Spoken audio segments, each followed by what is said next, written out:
نحمدہ و نصلی علی رسولہ الکریم۔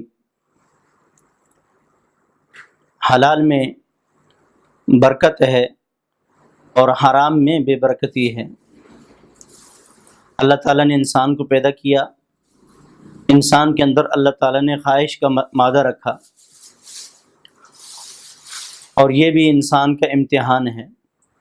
اللہ تعالیٰ نے انسان کو پیدا کیا، انسان کے اندر خواہش شہوت کا مادہ رکھا۔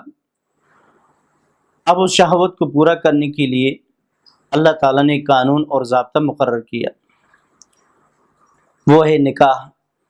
نکاح جو ہے اللہ تعالیٰ کا حکم ہے، نبی علیہ السلام کا طریقہ ہے۔ نبی علیہ السلام فرمائے النکاح من سنتی فمن رغب عن سنتی فلیس منی، کہ نکاح میری سنت ہے، جس نے میری سنت سے اعراض کیا وہ ہم میں سے نہیں۔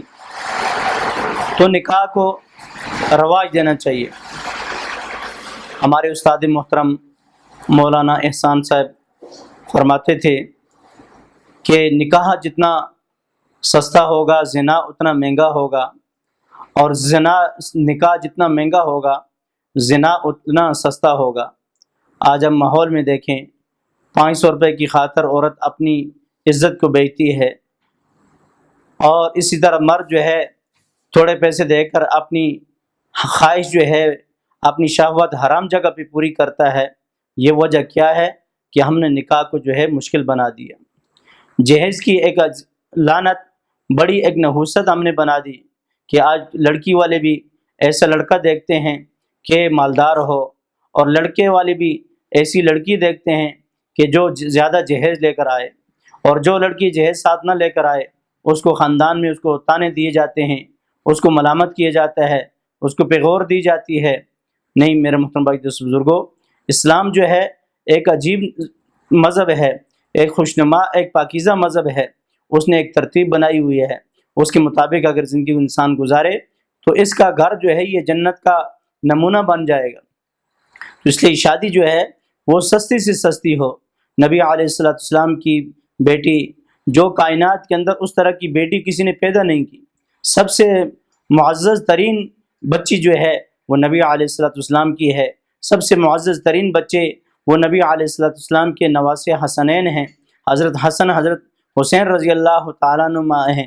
بی بی فاطمہ رضی اللہ تعالیٰ عنہ جنت کی عورتوں کی سردار ہوں گی، نبی علیہ السلام کے نواسے جنت کے نوجوانوں کے سردار ہوں گے۔ فرماتے ہیں کہ جب بی بی فاطمہ پل صراط سے گزریں گی تو اعلان ہوگا کہ اے سارے محشر والو، اپنی نظریں نیچے جھکا لو، آج پل صراط سے امام الانبیاء کی بیٹی سیدہ فاطمہ گزر رہی ہے۔ تو سارے محشر والے جو ہے وہ اپنی نگاہیں نیچے کر لیں گے، اور بی بی فاطمہ جو ہے وہ پل صراط سے گزر جائیں گی۔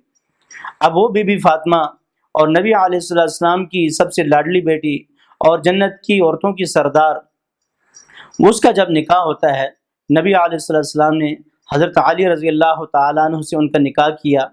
نکاح ہو گیا، نکاح کے بعد بعض فرماتے ہیں 2 مہینے، بعض کہتے ہیں 4 مہینے، بعض 6 مہینے جب گزر گئے تو حضرت علی رضی اللہ تعالیٰ عنہ نے فرمایا کہ یا رسول اللہ اب رخصتی ہونی چاہیے۔ تو نبی علیہ السلام نے فرمایا کہ ٹھیک ہے، رخصتی کا بندوبست کرتے ہیں۔ نبی علیہ السلام گھر گئے، بی بی فاطمہ جو ہے گھر میں کام کاج کر رہی تھی۔ شام کا ٹائم ہوا اور بی بی حضرت ام ایمن رضی اللہ تعالیٰ عنہ سے فرمایا کہ حضرت فاطمہ کو جو ہے، اور ساتھ ایک پھوپھی کو بھی کر دیا کہ حضرت فاطمہ کو جو ہے حضرت علی رضی اللہ عنہ کے گھر چھوڑ کر آ جائیں۔ شام کے بعد جب گئے، ام ایمن رضی اللہ تعالیٰ عنہ بھی اور بی بی فاطمہ کو جو ہے وہ حضرت علی رضی اللہ تعالیٰ عنہ کے گھر دستک دی، دروازہ کھٹکھٹایا، اندر سے دیکھا، اندر سے حضرت علی نکلے تو دیکھا کہ باہر فاطمہ ہیں اور ان کے ساتھ ام ایمن ہیں۔ حضرت علی رضی اللہ عنہ کی امانت وہ ان کے حوالے کر کے واپس آ گئے۔ اب یہ شادی تھی، لوگ کہتے ہیں کہ بھائی وہ صحابہ تھے، ہم یہ ہیں۔ میرے محترم بھائی دوست بزرگوں، ہم انہی کے کلمہ گو ہیں، ہم انہی کے جو ہے دعوے دار ہیں، ان کو اپنا بڑا ماننے والے ہیں۔ ہماری کامیابی انہی کے نقش قدم پر چلنے میں ہے۔ لوگ کہتے ہیں کہ بھائی ایسا نہیں ہو سکتا۔ کیوں نہیں ہو سکتا؟ انسان عزم کرے، نیت کرے تو سب کچھ ہو سکتا ہے۔ الحمدللہ ہماری ایک بہن کے، ہمارے ایک مفتی صاحب ہیں، مفتی نوید صاحب، ان کے ساتھ وہ رشتہ دار بھی ہمارے، ان کے ساتھ نکاح ہوا۔ نکاح کے بعد ان کے والد صاحب جو ہے اپنے رخصتی کی ترتیب بنانے کے لیے ہمارے گھر آئے، پوچھا کہ بھائی ہم اپنے بیٹے کی رخصتی کرنا چاہتے ہیں، کیا ترتیب ہو؟ بیٹھے ہوئے تھے، سارے گفتگو کر رہے تھے. ہم نے کہا میں سن رہا تھا، ان کی طرف سے میرے والد صاحب بھی تھے، وہ بھی ان کے والد صاحب بھی تھے، بات چیت ہو رہی تھی. تو میں خاموش تھا. میں نے کہا کہ ایک بات کروں؟ کہا کہ کرو.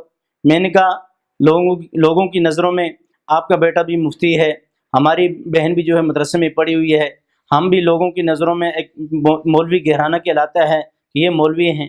اگر ہم نبی علیہ السلام کی سنتوں کو ہم زندہ نہیں کریں گے تو کون کرے گا؟ تو اس کے والد کہنے لگے کیا مطلب؟ میں نے کہا مطلب یہ ہے کہ بھائی جس طرح نبی علیہ السلام نے اپنی بیٹی کو رخصت کیا ہے، اسی طرح ہم بھی رخصت کریں گے. آپ کی بارات لانے کی کوئی ضرورت نہیں، ہم آپ کی امانت آپ کے گھر میں پہنچائیں گے. والحمدللہ انہوں نے کہا کہ ہمارا خاندان، ہمارے اور کیا کہیں گے؟ ہم نے کہا خاندان کو دیکھیں گے تو آپ کا خاندان بھی ہے، ہماری طرف سے بھی ہیں، لوگ تو بہت کچھ کہیں گے، لیکن اللہ دیکھیں گے کہ انہوں نے مدرسوں میں پڑھا ہے، اب انہوں نے عمل کتنا کیا. عمل تو اصل اپنی ذات سے شروع کرنا ہے. اگر ہم عمل نہیں کریں گے تو کون کرے گا؟ ہم نے الحمدللہ اپنی بہن کو جو ہے وہ میں اور میرا بھائی، میری گھر والی، میری بھابھی اپنے ساتھ سنت کی نیت سے اپنی ایک پھوپھی کو بس ساتھ لے گئے. الحمدللہ جا کر ان کی امانت ان کے گھر میں چھوڑ کر ہم واپس آ گئے، نہ ان کی طرف سے کوئی بارات آئی. تو الحمدللہ اب وہی ہماری بہن جو ہے وہ مدرسہ اپنا چلا رہی ہے، اور بچیوں کا، بنات کا بہت بڑا مدرسہ ہے ماشاءاللہ ان کا، اور دین کی محنت ہو رہی ہے. تو دین کے اندر سکون ہے، خوشی ہے، اطمینان ہے. اور وقتی طور پہ ایک آدمی اگر بے دینی پہ چلتا ہے، ہمارا ایک ساتھی ہے، ایک مسجد میں امام ہوں تو ہمارے علاقے میں ایک بندے کی شادی ہوئی، ڈھول باجے لائے اور اپنے جو ہے اور خرافات کیے، اور شادی کے لیے جوتا بھی اس نے 1500-1600 روپے کے جوتا خریدا اور خرافات کیے. تیسرے دن وہی جوتا اس نے 300 روپے کا بیچ کر، جیب میں خرچہ نہیں، پیسے نہیں، تیسرے دن اس نے وہی 1700 والا جوتا 300 روپے میں بیچ کر اپنے جیب کا خرچہ چلائے. تو دین کے اندر سکون ہے، برکت ہے، رحمتیں ہیں، اور بے دینی کے اندر بے برکتی ہے. اور اللہ تعالیٰ کی سب سے بڑی بات اللہ تعالیٰ کی ناراضگی ہے. اگر دین کے مطابق ہماری شادی ہوگی، ہمارا نکاح ہوگا، پہلے دن سے برکتیں اٹھیں گی. اور اگر شریعت کے مطابق نہیں ہوگا، دین کے مطابق نہیں ہوگا، تو پہلے دن سے ہمارے گھر کے اندر میاں بیوی کے اندر اختلافات، ساس سسر کے اندر اختلافات، اور گھر کے اندر سارا جو ہے شر فساد کی جڑ بن جائے گا. لوگ کھانا کھا کر چلے جائیں گے، گھر میں لڑائی جھگڑے شروع ہو جائیں گے. تو اس لیے ہم کوشش کریں کہ سنت کے مطابق ہم شادیاں کرنے کی کوشش کریں گے، اور رسم و رواج سے ہم بچیں. وہ رسم و رواج جو ہے یہ جہیز کی جو نحوست ہے، بڑی نحوست ہے. سادگی ہم اختیار کریں، جتنا اللہ نے وس دیا ہے اپنی بیٹی کے لیے اتنا بنا لیں، جتنا اللہ نے وس دیا ہے اتنا اپنے بیٹے کے لیے جو مہر مقرر کر لیں.